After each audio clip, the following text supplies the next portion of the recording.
Bem-vindo a bordo!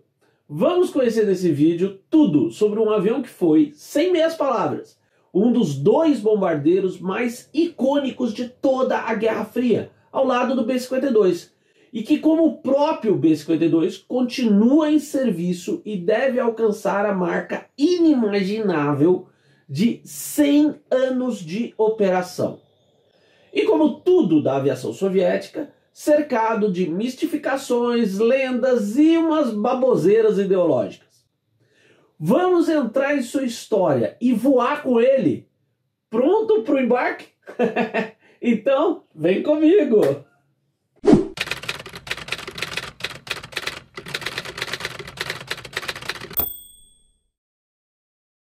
Acomodado aí no cockpit? Porque esse é o nosso 50º documento Revista Asas. Uhul! Chegamos no 51 e vai ser muito especial. Você está no canal da Revista Asas, 20 anos do melhor jornalismo especializado, junto com os nossos parceiros, a Embraer, a Elsistemas, Goodyear e Hangar 33.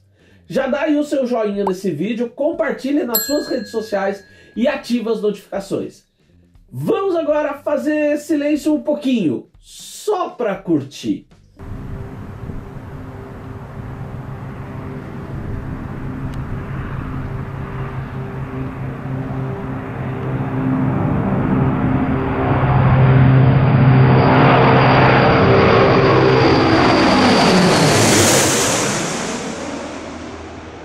Nenhum avião, nenhum mesmo tem esse som.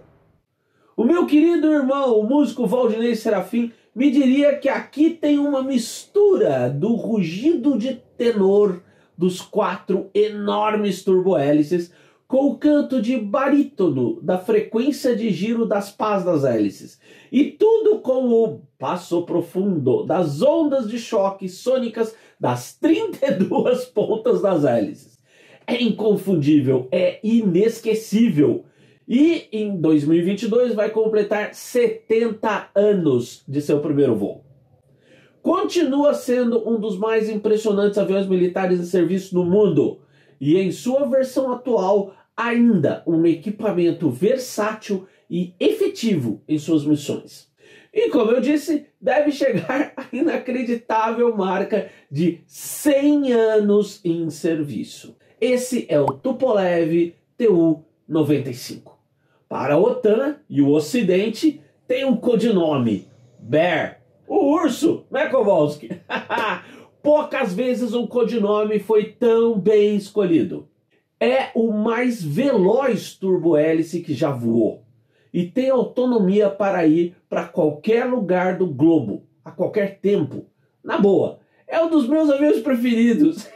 Não dá para negar. Absolutamente fantástico. E essa opinião não é só minha, hein? Escuta essa historinha. Em 2003, o Salão Aeroespacial de Moscou, o MAX, fez história quando a USAF mandou um B-52H. Eu estava lá. Imagina, um B-52 voando sobre Moscou e pousando em Zhukovsky. Eu vi, meu amigo. E ele estava acompanhado de um avião-tanque KC-135, comandado por uma capitã.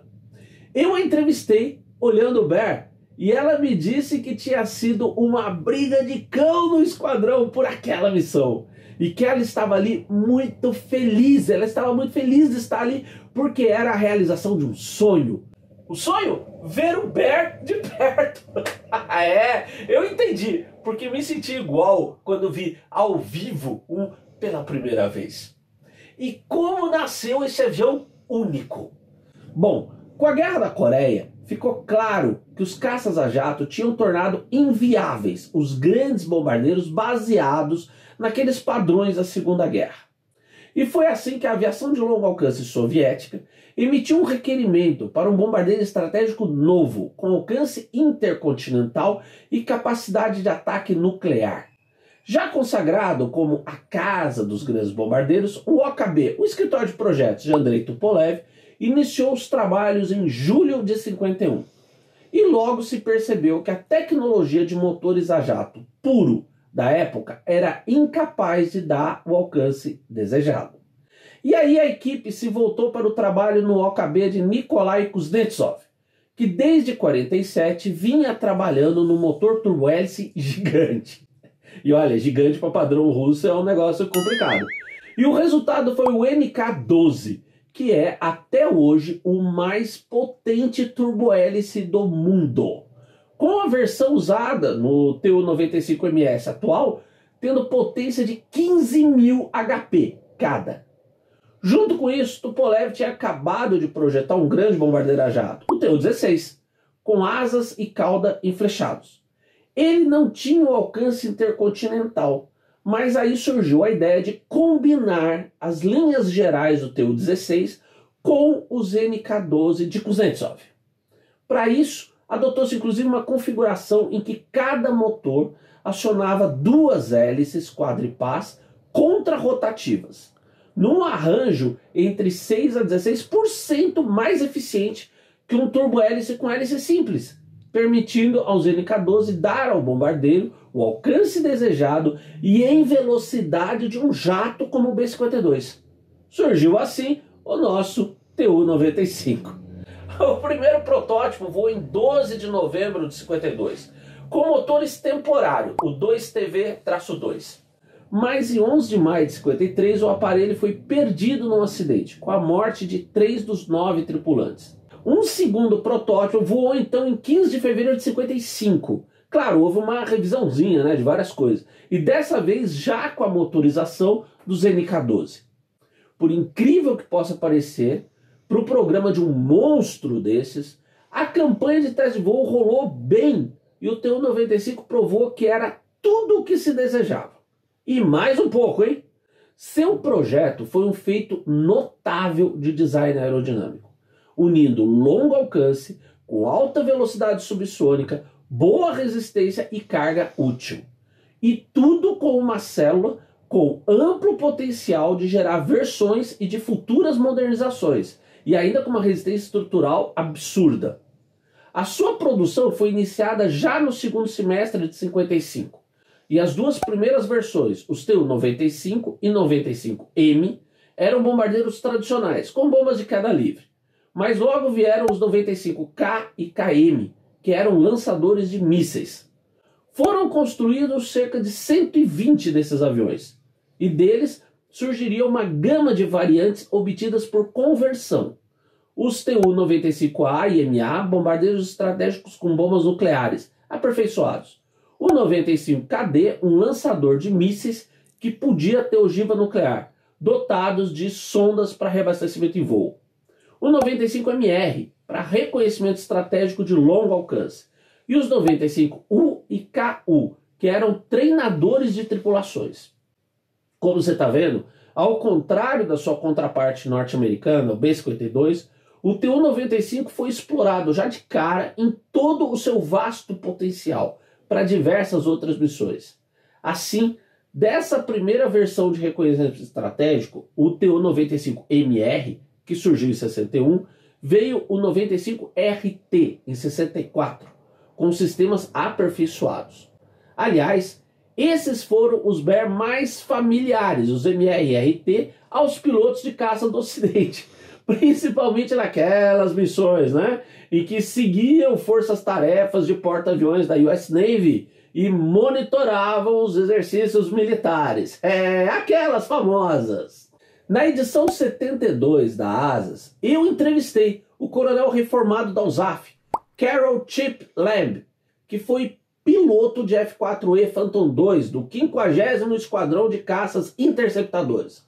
Uma unidade que ficou baseada na Islândia de 54 a 95 e que tinha na interceptação dos BER, no Atlântico Norte, uma das suas principais missões. Ele me contou que fazia parte da missão de interceptação o registro fotográfico do número da aeronave. Vai olhando essas fotos do arquivo do coronel. E que no caso dos BER, esse número só estava nas portas do trem de pouso do nariz. E com elas fechadas, em voo, o caça tinha que voar sob o BER, passando entre as hélices contrarrotativas para conseguir ver os números. Deu para sentir, o risco e a tensão dessa brincadeira. Escuta esse episódio que rolou em 20 de janeiro de 82. Lembe decolou para interceptar dois Tu-95, geralmente eles voavam em duplo, e iniciou a aproximação por baixo do primeiro, para ver o número nas portas do trem do nariz. Mas aí, alguém no Bear acionou uma luz de alta potência, que temporariamente cegou Lembe. Ele se afastou até recuperar bem a visão, né? Ele tinha sido cegado, e reiniciou a aproximação. Mas sempre que ele ia chegando, a luz acendia e o cegava. Ele sabia que sempre tinha alguém a bordo que falava inglês e estava ouvindo a comunicação dos cascos. Geralmente um cara da inteligência militar soviética. Então, Lembe falou pelo rádio com o seu ala, dizendo que aquela luz estava arruinando a sua visão. E ele temia, inclusive, colidir com o Bear. Mas tinha de cumprir a missão. E aí se aproximou de novo. Mas dessa vez a luz não acendeu. Como o Lembe me disse, fizemos a nossa identificação com segurança. Pode ter sido coincidência. Ou o cara da inteligência não desejava morrer numa colisão aérea. O resultado muito bem sucedido dos MR e RT nas missões sobre o mar gerou o desenvolvimento, a partir de 63, de uma versão de emprego naval baseada em terra, para monitoração de comunicações, inteligência eletrônica, orientação de mísseis e combate antissubmarino, ASW, entre outras tarefas. Esses Bear navais tiveram um projeto próprio e foram construídos novos. Eram mais refinados em aerodinâmica e na estrutura, tendo uma vida útil maior, e foram designados Tu-142. Sua primeira versão foi de ASW especializada e entrou em serviço em 72. E como aconteceu com o Tu-95, ele teve uma longa sequência de versões e variantes, sempre melhorando as suas capacidades e agregando sistemas e armas mais avançados. No texto desse vídeo tem um descritivo básico de todas as versões do Bear, ok?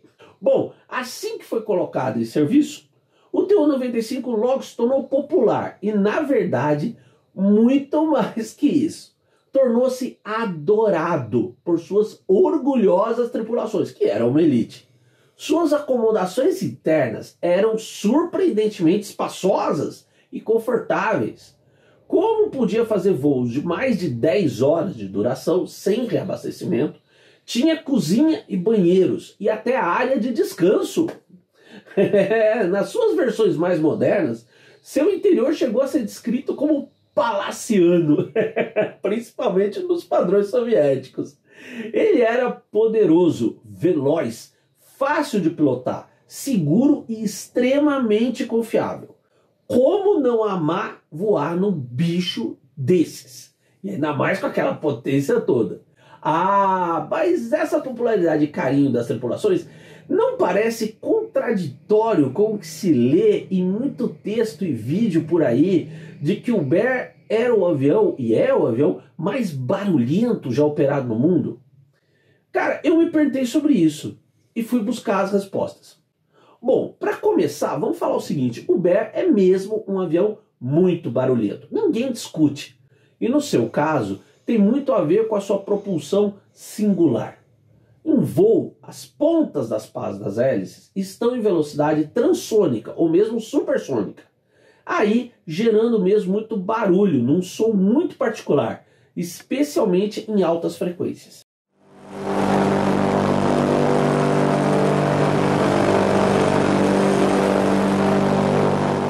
Mas eu mesmo vi um Bear decolar uma vez e assisti 2 passagens dele em baixa altitude, no Max.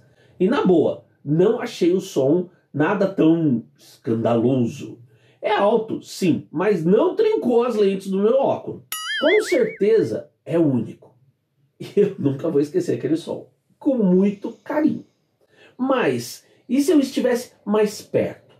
Bom, o fotógrafo profissional russo Albert Yankelevich me contou que já assistiu muitas decolagens e pousos de Tu-95. E poucas dezenas de metros do avião. E o som não é maior do que o de um Tu-22M3 ou mesmo, acredite, de um Antonov 24. Ele disse ainda que já viu muitos Tu-95 e Tu-142 que voam regularmente nos desfiles aéreos na Rússia E não tem nenhuma diferença especial no nível de som em relação a outras aeronaves. E para as tripulações? Será que elas iam concordar comigo e com o Albert? Outro fotógrafo russo, o Andrei Zinchuk, especialista em aviação, me deu uma comparação muito interessante. Ele disse que o Bear é bem barulhento, mas para os tripulantes não chega nem perto do Beriev B-12, esse cara aí, no qual a tripulação tem de usar capacetes especiais com preenchimento de gel para proteção acústica, meu amigo. Aliás, sobre o barulho das hélices dos enormes motores, o Zinchuk me deu uma descrição que achei maravilhosa. Olha as aspas. O ruído das hélices de um Tu-95 é a melhor música. É um rugido baixo que acaricia as orelhas. Olha, teve inclusive um amigo que fez um voo no Tu-142 na posição de navegador no nariz e filmou tudo com uma câmera de mão. E o microfone dela não estava isolado e mesmo assim dá para ouvir a conversa da tripulação. O ruído interno não cobriu as vozes. Claro, no Bear, como em muitos aviões e helicópteros militares, os tripulantes se falam por intercom. Mas o microfone aberto da câmera captou as vozes sem problemas. E o especialista em aviação militar, autor de vários livros e colaborador da ASAS, o Alexander Mladenov, me confirmou que o Bear é mesmo muito barulhento, mas nada que não seja suportável às tripulações. E como o Zinchuk disse, muitos tripulantes vão até dizer que não é barulho, é música. Esclarecido isso, vou dizer que a história do Tu-95 é em boa parte a história do seu armamento, pois o projeto base da aeronave em si permaneceu praticamente inalterado durante toda a sua carreira. Já em termos de armas, as mudanças foram bem dramáticas e radicais, indo desde as antigas bombas nucleares de queda livre até os mais avançados mísseis hoje disponíveis na Força Aérea da Rússia, como os mísseis cruise estratégicos KH-101 e 102. E nessa trajetória, o Bear também serviu de aeronave laboratório de testes para dezenas de armas. A mais notória foi, sem dúvida, a arrepiante Tsar Bomb, a mais poderosa bomba nuclear já criada. Ela foi testada para valer uma única vez, em 30 de outubro de 61, lançada no campo de testes no Ártico, por um 95 especialmente modificado para carregar a bomba, que pesava, presta atenção, 27 toneladas e tinha 8 metros de comprimento e 2 de diâmetro. A bomba tinha potência de 58 milhões de toneladas de TNT. Resumindo, quase 10 vezes a quantidade de todos os explosivos utilizados ao longo dos 6 anos que durou a Segunda Guerra, incluindo as 2 bombas atômicas de Hiroshima e Nagasaki. Mas a Tsar Bomb não se tornou uma arma regular, graças a Deus. Já o míssil cruise avançado Raduga KH-55 entrou em serviço e foi para ser o seu lançador que se desenvolveu uma versão totalmente nova do Bear, o Tu-95MS. O seu desenvolvimento teve início em julho de 77, usando por base o Tu-142MK, e o protótipo voou em 14 de setembro de 79, e a produção teve início em 81. Designado, como eu disse, Tu-95MS, podia levar 6 KH-55 num lançador rotativo dentro do compartimento interno de armas, ou, em carga máxima, podia levar outros 10 mísseis em pilones sobre as asas. Comparado com o 142MK, o 95MS tem uma fuselagem dianteira um pouco mais curta, um novo cockpit mais largo e ainda o radar Leninets Obzor MS no nariz, novos sistemas eletrônicos e de comunicação e uma versão aperfeiçoada do motor, o NK-12MP, com maior vida útil. Além disso, logo no início da produção foi substituído o sistema de lançamento original dos KH-55, o Osina, pelo bem mais avançado Sprut, que permitia inclusive o disparo simultâneo de vários mísseis. Em setembro de 90, a União Soviética possuía 84 Tu-95MS e a produção do modelo foi encerrada em 92, logo após o colapso do regime soviético. Hoje, a Força Aérea Russa tem 42 95ms operacionais. E agora, enquanto a gente vai conhecendo um pouco mais desse avião, vamos embarcar e acompanhar o voo numa dessas máquinas incríveis. Vamos lá! Então aqui é bom a gente deixar esse lance bem claro, né? Embora o primeiro BER tenha entrado em serviço em 56, todos que hoje operam na Rússia são Tu-95ms e foram construídos entre 81 e 92. As células são, para comparar, 30 anos mais novas que a dos B-52H que ainda voam na USAF. Isso é importante a gente entender. Em 2014 foram entregues à Força Aérea Russa os 3 primeiros 95ms modernizados, capazes de operar os novos mísseis cruise estratégicos que eu falei lá, o KH-101 e o 102, que pesam 2,5 toneladas cada e têm alcance de mais de 4.500 km. Para levar esses mísseis, os BER receberam 4 grandes pylões, cada um com 2 trilhos, pois esses mísseis, com comprimento de 7,5 metros, não cabem no compartimento interno. Essa carga externa reduz o alcance do Tu-95ms, sendo estimado que com 8 mísseis o raio operacional fica em cerca de 7.000 km, enquanto com 6 KH-55 ou 555 levados internamente é de 10.500 km, sem reabastecimento em voo, é claro, hein? Atualmente, 20 Tu-95ms estão passando pela segunda fase dessa modernização, o padrão MSM, que inclui um novo sistema de lançamento de armas, um novo pacote de aviônicos, incluindo cockpit digital e sistemas de navegação e de aquisição de alvos por satélite, com a rede russa GLONASS, similar ao GPS. E os motores NK12MP estão sendo trocados por uma versão mais avançada, o 12MPM, com novas hélices inclusive. O primeiro exemplar pronto dessa segunda fase voou em 20 de agosto de 2020. Assim, o longevo urso russo, no seu aniversário de 70 anos do primeiro voo, não está nem um pouco disposto a se aposentar. Ao contrário, ainda deve voar por muito tempo. E você conheceu tudo desse avião absolutamente fantástico aqui comigo e com o Kowalski, no canal da Revista Asas. E não esqueça, pensar faz bem. Foi muito bom tê-lo a bordo, um grande abraço e até o próximo voo.